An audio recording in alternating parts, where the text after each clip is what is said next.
icyo bita inzoga ni bimwe mu byo bita za substance psychoactive cyangwa se psychotrope. Duhereye kuri iryo jambo mvuze nyuma, psychotrope harimo ikintu bita tropisme psychologique, gisobanura ikintu giha umujyo imitekerereze.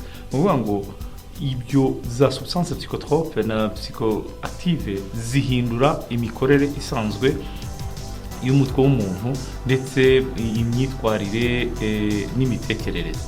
Muri byo rero hakabamo ibyemewe n'amategeko, ari byo za alcool, arizo nzoga mu Kinyarwanda, cyangwa se alcool ikaba iri mu bigize cyane izo nzoga.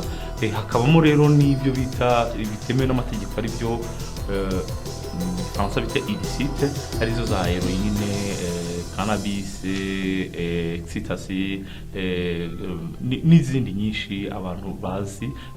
Neza nzoga tujye tubona mu Rwanda zitwa za muriture, zikozwe mu buryo butemewe n'amategeko.